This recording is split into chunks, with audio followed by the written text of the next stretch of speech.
Now, for this format, last year we saw all the group format where everybody plays everybody. It's literally a league as opposed to groups. So Arsenal was in action, Liverpool, Manchester City, Barcelona, Dortmund, Bayer Leverkusen. We saw all the big guns. But Adil, which game were you the most looking forward to? Frankfurt versus Galatasaray. I'm just kidding. That's not a bad game though. No. I was looking forward to actually how Liverpool will take on Yes. Atletico Madrid, because Simeone's aggression and Liverpool's never dying attitude. So combination, that was a great game. Yeah. Liverpool has champions written all over them. Depends if they can continue this towards the end of the season. But this team looks like they don't know how to lose, and it reminds me of a certain team from back in the day that used to be like this. But yeah, and also I wanted to see how Chelsea fares against Bayern Munich, because Bayern Munich are Bayern Munich. If you can be so successful, see, Bayern Munich defies all the odds and shows that with better players you can be very successful. The manager doesn't matter. Vincent Company. He may be from Burnley, and he's here to win it. We're from gonna say Burnley donkey. from Burnley to Bayern Munich. So Bayern Munich actually gave Chelsea a very good beating. Yeah. But Palmer felt a little cold in there, so he just went for it. He beat Neuer like there was no tomorrow. And Manuel Neuer, I think he's 40 years old, I think, right? And he's still Yes, going strong. he also broke a record What is the record? that he has registered 100th win in the Champions League. There are only 4 or 5 players to do so. So he's perhaps the one of the prolific goalkeepers to accomplish 100th win in the Wow. Champions League as an individual playing for any team as a player in the Champions League. Yeah, so they keep on bringing all these young goalkeepers, Urbig and all this stuff, but Nubel, they brought in Nubel, then they had to sell him or loan him out. Now they brought in The other goalkeepers are too automatic. The only manual keeper is Neuer. Hats off to him. That was so on point. Moshla-fying that situation. 2025 AI technology. No, go back to old school steam engine and hydraulic. Manual, baby. But there was Manual there was no electronic there, right? No EVs. Not at all. Oh, okay. No. So yeah, so Chelsea's new team couldn't keep up with the Bayern's, the old dogs, or should I say, Harry Kane was very prolific. That's the difference between a quality striker and a Hoyland striker. Harry Kane scored his 13th goal in the season already. He did, and he only got like what, 2 or 3 chances. He scored 2. He's a machine, the big red machine. Kane, not the Undertaker. Kane and Olise. Michael Olise, big shout out. Yes, that guy has a languid style of play, but that guy can dribble and keep the ball. So I was looking forward to those, and I was not interested in Paris and Atlanta because Paris gonna go over them, win convincingly. But man, Kvaratskhelia. What a goal! Man, he scored probably one of the goals of the season already. Like the way, he dribbled from almost like the midfield line to the edge of the box, and he shot with his right foot, and the defenders kept on tracking back, but it was an amazing goal. And this Champions League this week, we saw a lot of good goals. But Yes. PSG being the champion, they really put their foot down and showed everybody, hey, we're defending our title. Joe, come mess with us. Well, I mean, the world champions got messed up by Bayern Munich, Chelsea. Oh, world champions. Yeah, the team that wears the badge, the Club World Cup badge. But speaking of PSG, first half, where was their coach? Where was he? Was he in the ground or was he in the technical area? No, he was elevated. Was he high? He was high. Very high. He was high, yeah. but he had headphones on and with Nice. a microphone. And a mic. So he was Yeah. having a conversation while being elevated, Yes, with his just like in stego just like in rugby. rugby or NFL. That's what they say. Or so in rugby, NFL, whatever inspiration he want. So apparently he wants to get a bird's eye view of the tactics. He can see everything clearly from a high altitude. So he was elevated to the director's box or technical area. He was instructing his assistants to relay the message to the players. This is some high level stuff. Or Wow. maybe just because he shaved his head, we don't know yet. Maybe he got a hair transplant and he's hiding Maybe that. maybe he took So a trip to Turkey. Turkey. Turkey. Turkey. But even after he did the whatever he did with his head, we're not worried about that. But speaking of manual and automatic, which we spoke about a couple of minutes ago, he's literally using the technology at its best. Like he has the vision, he's talking to his assistant coaches, they're yelling at the players, and it's like so much happening. And the second half he actually comes down to the technical area, and after the first half he goes to the dressing room and tells everybody, hey, this is what went wrong, you're drifting too much right, you're pushing too much, you're not pressing enough. So I think that's amazing, man. Yeah, I think a lot of coaches might follow that. I would love to see Guardiola do that. But Speaking of Guardiola, they were in yeah, action today, Manchester City. yeah, against a very formidable opponent. They had a apparently an Ballon d'Or nominee in their squad, and then Scott an old McTominay. old Kevin De Bruyne. Kevin. Oh, Kevin De Bruyne. Yeah, I know. He had to come off Old, on the 25th minute or 23rd minute because of the red card. yeah, very very surprising decision. When I saw that, I was like, you take off McTominay and keep on Kevin De Bruyne. He's your creator. He's a playmaker.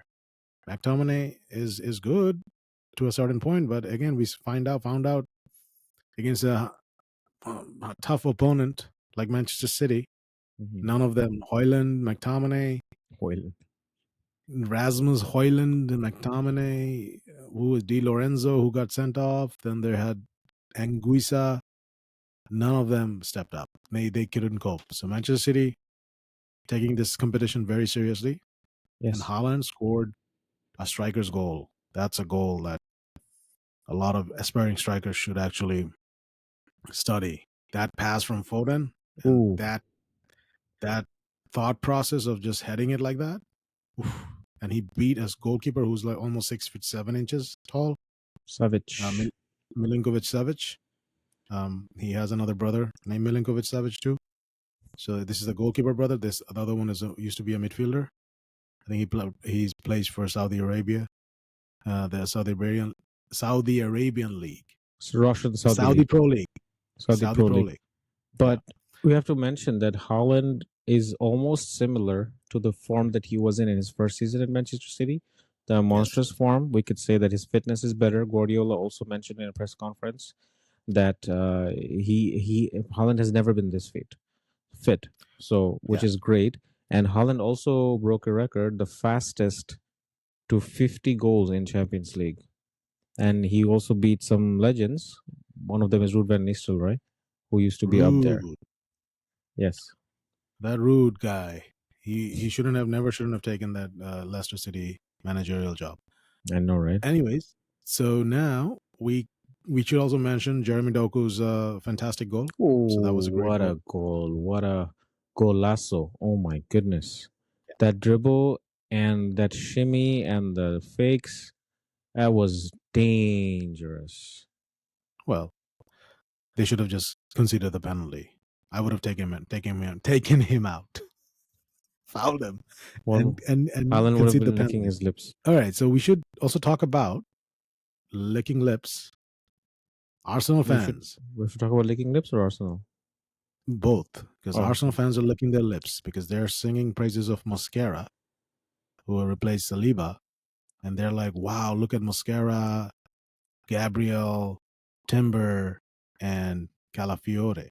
So, Calafiore. so rightly so, though. Rightly so. Um, their defense is solid with David Raya in the back. and they beat Athletic Club 2-0. So that was a very away performance, convincing. Martinelli coming off the bench and scoring, and Trossard finishing it off. Arsenal also made a record, two substitutes that came off the bench. Hmm. While Martinelli assisted, Trossard scored, and while Trossard assisted, Martinelli scored. That has never happened in the Champions League. What data? This is Fardan Moshla data. You will never get this anywhere else. I promise you. This It has never boggles my happened. mind. And also, they did it at Bilbao, which is, it's not easy to perform like that in Bilbao. But they took the game to Bilbao. They defended really well. That's what Arsenal do best. They brought their North London buses, but in terms of an overall performance, the first half was not impressive from Arsenal. But after the subs, they made a bigger impact. I actually watched the game for a change. And Arsenal actually played very good. They were really determined in the second half to win the game and beat Athletic Bilbao. So we're gonna wrap it up with two teams. Um, but we should talk about your beloved Real Madrid. Oh, come on. Real Madrid, Champions League, you have to talk about Real Madrid. Come on. Champions League Come heritage. on. Champions League heritage, baby. Even though, as a Madrid fan coming back to reality, I am still pissed off about why we have to keep relying on penalties because I know that Vinny didn't start the game, and Carvajal red card was freakish, unneeded, unnecessary. There's a lot of things, but why does Real Madrid need to keep on relying on penalties? It's he's not too long until he starts being called penalpe, because even in La Liga, they won a 1-0 game, and it was also 1-0 with of Mbappe's penalty. But I feel like Marseille played really well. The Timothy Weah, our um, long lost little boy from Manchester, Mason Greenwood. Mason Greenwood. Not everybody Thank has the guts to say his name these days. you. Yeah, clearly I was stuttering. But yeah, what a game! What a game that he was playing. I don't know. Every time I saw Mason Greenwood, I got a little emotional. But they really, like, Marseille deserved a point here. I'm gonna say it. Madrid was okay. They were not clinical, just like last season. I know that you think they might do good. You even mentioned the R word for them, right? Sorry, the D word for them. Dark Just like, horses. yes, what you said about PSG last season, it manifested. So I hope that happens. I don't see it happening. But yeah, I'm not convinced. But one thing that did come to light is Alonso. Javi Alonso is, pulling the strings nicely. He knows which piece to go where. And the second half, his tactics was the one that paid off, because Trent, coming off injured very early in the game, caused Carvajal to come in, and we saw a difference. Carvajal is not the same as he was before, but his physicality and everything else was still there.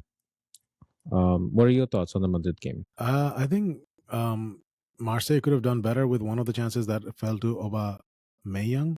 He Hmm. missed a sitter. He hit the side netting.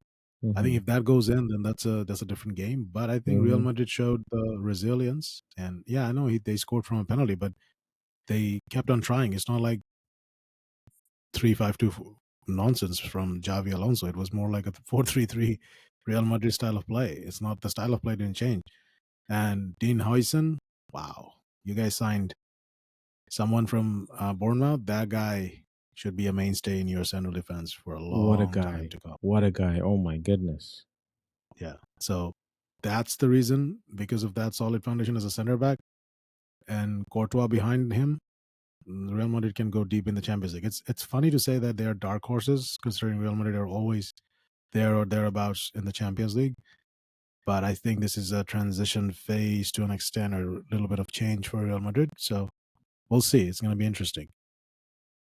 And I'm going to wrap it up by mentioning one club that played today. I was following that game. Frankfurt versus Galatasaray. Frankfurt from Germany beat uh, Galatasaray 5-1. And Mm-hmm. just to give you a little bit of backstory, Ekitike, who plays for Liverpool now, came from Frankfurt. Omar Marmoush, who plays for Manchester City, also came from Frankfurt last season. They sold both of them and they replaced them with Angus Nuff, Barkad, and there is Bahoya, but he was on the bench. So there is a young guy, and I'm gonna butcher his name. But so what? So what? I'm gonna even if I butcher his name, I'm just gonna say that name. What is the name? Hold on, we gotta edit this out. But pardon amoni dekse khela. His name is Uzun Can Uzun. I think Ye- he's a Turkish player. Turkish player. Yeah, Turkish names are always Turkish. hard to pronounce. I think he's 19 years old, if I'm not mistaken. He is 19 years old. So There's man, he's played. Frankfurt scouts are always on point, aren't they? They are. This is a good. And then there's a Ansgar Huff, Knauff. Hmm. Knopf. He's a German international. He plays on the left or the right wing. That guy, I've been following him for a while. That guy is Mm. awesome to me, but apparently a lot of scouts don't fancy him. So he went from Dortmund um to Frankfurt. So he's 23 years old. Anyways, I think I love the way Frankfurt played Mm. at home. Frankfurt, they had a new goalkeeper. Kevin Trapp went, so they sold Kevin Trapp. They got a new goalkeeper, Zediner, um, a Zederer. So there's a goalkeeper.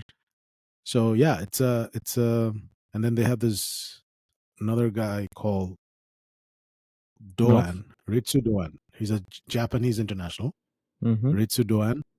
So they're basically building this team around Ritsu Doan, Kan Ozun, and Angus Nauf with a striker of Burkhardt. Burkhardt, yes. So Jonathan Burkhardt is a German international. Nice. Nauf and Burkhardt are, really trying to catch the attention of the German national team scouts. They should. They're playing pretty well. One is a very popular club that played today. It's Barcelona. Oh, I forgot Barcelona. about them. What a performance by Barcelona in St. James Park, where Newcastle looked how they look like, whatever. First half was whatever, but second half Barcelona looked menacing, and there was a brace scored by none other than Marcus Rashford. The first was a Yeah, header, an amazing header. You don't expect him. We don't. I haven't seen Rashford scored a header in a long time. It was a very like a number nine's header, and the second goal was a golazo. What a strike! It was incredible, man. And I think he really understands Barcelona's tactics. He's really gelled with the team. I think he's gonna have an amazing season. Yeah, Anthony Gordon did score a goal at the end, but it was like a consolation goal because Barcelona eventually won the game 2-1. And Kunde, Pedri, everybody else did what they did best. And Barcelona, again, showing that, they're very much going to the top eight for sure, just like last season. that boy Rashford. Huh. So that's nice. I mean, it's Newcastle. What do you expect? Well, I don't expect do you nothing. That expect was Barca. do you I expect expect Barcelona to lose to No, no, Newcastle? no, I no, no. don't A think friend so. of mine, Yeah. a friend of mine who I don't talk to that often, turns out that he does like sports bets. So he learned that we're doing a podcast. He texted me, and he's like, "Hey, I'm trying to bet on Man City Napoli game or Barcelona Newcastle game. Which one are you most confident about?" For some reason, instead of saying Manchester City, I said Barcelona. I said Barcelona's gonna win. Just go for it. So he took a screenshot and he said that, I bet money on it. After first half, he was like, "Oh man, I don't know. I think I'm gonna lose my money." And then after the game ended, he's like, "Oh wow, from now on I'll text you before every game. By the way, you should be betting too." And I'm like, I take it under advisement, but I've never done it. I don't plan on doing it. To our beloved listeners and audience and watchers, please do not take this seriously. Do not bet. I mean, we don't encourage betting. Absolutely Bet not. at your own risk. Bet at your own risk. Bet at your own Yes. risk. BATY. Yes. Bet at your or BATYR. Bet at your own risk. Um, Yeah. Now, the other two clubs I want to talk about are lesser known clubs. One is Union Saint Gilloise that won 3-1 with PSV Eindhoven. And we know last season PSV Eindhoven, the Dutch club. They had a lot of massive comebacks. They went to the knockout round, but this was an upset considering that this is a Belgian club. The club that I'm most excited to talk about, in comparison to the newer clubs that we spoke about, is Paphos FC. It's from Cyprus. They also played against Olympiacos, which is a club I follow for the last few years. It's the Greek club, also the same owner as Nottingham Forest, the Greek tycoon. And Greece and Cyprus are always known to be almost like India, Pakistan, because I have a lot of Greek friends and they spoke about the enmity, the problems. People from Cyprus can also speak Greek, and they try to pass off as, this is our culture, this is Greek. So this was a game that I was following for two reasons. First reason was Greece and Cyprus animosity, and the second was Paphos FC has a player that is very well known to all of us, a famous Brazilian center back, the 38-year-old David Luiz, who actually played in this game. David Luiz Where unfortunately did got he? injured in the 33rd minute, 33rd minute, and he was taken off. And this is a game that I actually followed. I will actually follow this game to actually mention on the podcast because I know nobody's going to talk about Paphos in Olympiacos. This is beyond like data. This is like true football fan following football at its best. I think Listen, I'm this a is the Brazil best. fan, and if I suddenly see someone's playing, I even follow Neymar. Like when he plays, I'm following his games a lot. I watch his highlights. If I get a chance, I watch the game too. But for David Luiz to pop up in the Champions League, no one is talking about it. No one, and I've been following it. So I think I may be the first one this week in the internet talking about David Luiz. Do you follow Richarlison as a Brazil fan? Of course, yeah, my man Richarlison, Good the job. game of Sons, Heung-min Son, Richarlison, Brennan Johnson, I yes. Oh, see that. I see that. I see that. Brandon Johnson. Son. Okay. Any James other team Madison. that you want to talk about? He's Oh no, I injured. think that's pretty much it for the madness that Champions League is, for the excitement that you guys see, that that the excitement that I had. I mean, speaking of Tottenham Hotspur, they won against Villarreal, not a convincing performance. It was an own goal in the fourth minute, but seeing them in the Champions League reminds me of that Europa League final that we had. So my heartbeat goes up and I start crying. So it's better not to talk about it. Juventus and Dortmund. Okay, so that was 4-4. the most high scoring match. That unfortunately I did not get to see the match. I kept on getting the notifications that the goals are happening. There were two goals in the stoppage time, and Juventus were actually trailing 4-2. And Yes. I don't know how they made the comeback. I think Vlahovic is a player that we spoke about in the past, who we Yes. hoped to see in the Premier League. But this guy is a freaking monster, man. He scored two goals, দুইটা গোলই দেখার মতো ছিল. It's amazing. He's just incredible, I think Vlahovic deserves to get out of Serie A and come to the English Premier League. I for think he sure.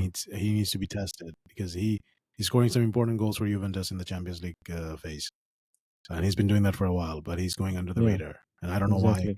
Manchester United didn't fancy him when he was offered to them this summer. Mm, Um, so yeah, Dortmund as usual bottled it. That's what they were saying, 4-4, mm-hmm, and then Sporting CP, um, Sporting Lisbon, right? mm-hmm, That's the name. They mm-hmm. won 4-1 against Kairat Karat Almaty. Almaty. Karat Almaty is a club from, if I'm not mistaken, yeah, from Kazakhstan. Damn, Fardan is on fire with all these big clubs that are LOL. But participating in the I Champions think League. we have done enough. We don't want to, your ears might be bleeding. So much data, so much fandom here. But Eyes are always hurting when they see our faces. pretty much. Yeah. So I'm gonna leave with one question for you, Fardan. Sure. We didn't speak about Leverkusen, but they played. They barely drew. Oh, of course, yes. How did I miss that? Ale- Alejandro Grimaldo Ooh, scored a free kick goal. He scored 2 goals in the Bundesliga in the last game. Two not free too kick long ago. goals Couple of today, days ago. couple of days, a few days ago, and then in the Champions League he scored another free kick goal that put them level.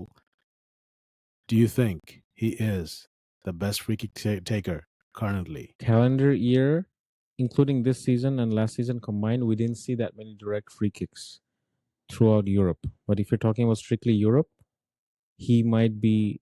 He might be. Yeah, yeah. I think I'm gonna take your question seriously and answer a yes, because of the amount of goals he's scoring. He has scored those in the past. And I haven't been following Leverkusen as much as I did in their invincible season, but even over there, he was incredible. He's going to be also formidable in the World Cup when he plays for Spain. Hi. So we leave it at that. Free kicks are important. Just ask Manchester United and now ask Leverkusen. Bend it like Oh, Beckham, shoot it like Grimaldo. ooh, We'll leave it at that. Thank you so much for mic watching. drop, We'll drop see it, you guys drop it, drop it. see you guys in the next one. Subscribe, please.